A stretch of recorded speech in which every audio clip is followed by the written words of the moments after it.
ಮ್ಯಾಸ್ಟರ್ಬೇಷನ್ ಆರೋಗ್ಯಕ್ಕೆ ಹಾನಿಕರನಾ? ಅತಿಯಾಗಿ ಮಾಡೋ ಯಾವುದೇ ಕೆಲಸ ಆಗಲಿ ಅದು ಸಮಸ್ಯೆಯನ್ನು ಕ್ರಿಯೇಟ್ ಮಾಡುತ್ತೆ. ಮಾನವನ ಪ್ರವೃತ್ತಿ ಯಾವಾಗಲೂ ಹೀಗೆ ಇರುತ್ತೆ. ಯಾವುದರಿಂದ ಆದರೂ ಹೆಚ್ಚು ಸಂತೋಷ ಸಿಕ್ಕಿದ್ರೆ ಅದನ್ನು ಪದೇ ಪದೇ ಮಾಡಬೇಕು ಅಂತ ಬಯಸ್ತಾರೆ. ಅದು ಅಡಿಕ್ಷನ್ ಆಗಿ ಬದಲಾಗಿ ಆರೋಗ್ಯಕ್ಕೆ ಹಾನಿ ಉಂಟಾಗೋ ಲೆವೆಲ್ಗೆ ಬರುತ್ತೆ. ಈ ಅಡಿಕ್ಷನಿಂದ ನೀವು ಬರೀ ಆ ಆರ್ಗನ್ನ ಮಾತ್ರ ನಾಶ ಮಾಡ್ತಿಲ್ಲ, ನಿಮ್ಮ ಇಡೀ ಜೀವನವನ್ನೇ ನಾಶ ಮಾಡ್ಕೊಳ್ತಿದ್ದೀರಾ. ಆಯುರ್ವೇದ ಏನು ಹೇಳ್ತಿದೆ ಅಂದರೆ 1 drop of semen 40 drops of ನಿಮ್ಮ ಬೋನ್ ಮ್ಯಾರೋಗೆ ಈಕ್ವಲ್ ಅಂತ. Also 1 drop of semen 50 drops of ಬ್ಲಡ್ಗೆ ಈಕ್ವಲ್ ಅಂತ. ಸೊ ಅರ್ಥ ಮಾಡ್ಕೊಳ್ಳಿ, ಪ್ರತಿ ಸರಿ ಒಬ್ಬ ಮನುಷ್ಯ ಮ್ಯಾಸ್ಟರ್ಬೇಟ್ ಮಾಡೋವಾಗ ತುಂಬ ಎನರ್ಜಿ ವೇಸ್ಟ್ ಆಗ್ತಿದೆ. ಇದೆಲ್ಲ ಏನಕ್ಕೆ? ಪ್ಲೆಷರ್, ಆನಂದಕ್ಕೋಸ್ಕರನ? ಅದು ತುಂಬ ತಪ್ಪು.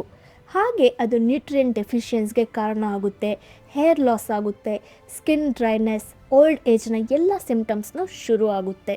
ಒಬ್ಬ ವ್ಯಕ್ತಿಯ ಎಕ್ಸಾಂಪಲ್ ತಗೊಂಡ್ರೆ, ಆ ಹುಡುಗ ಕಂಪ್ಲೀಟ್ಲಿ ಫ್ರಸ್ಟ್ರೇಟ್ ಆಗಿದ್ದ, ಡಿಪ್ರೆಸ್ಡ್ ಆಗಿದ್ದ, ನನ್ನ ಲೈಫೇ ನಾಶ ಆಯಿತು ಅಂತಲೂ ಹೇಳ್ದ.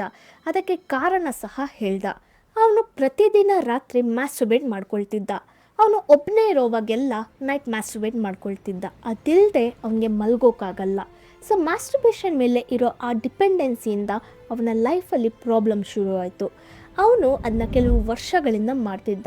ನಂತರ ಅವನಿಗೆ ಮದುವೆ ಆದಮೇಲೆ ಅವನಿಗೆ ಪರ್ಫಾರ್ಮ್ ಮಾಡೋಕ್ಕೆ ಆಗಿಲ್ಲ ಬಿಕಾಸ್ ಆಫ್ ಎರೆಕ್ಟೈಲ್ ಡಿಸ್ಫಂಕ್ಷನ್.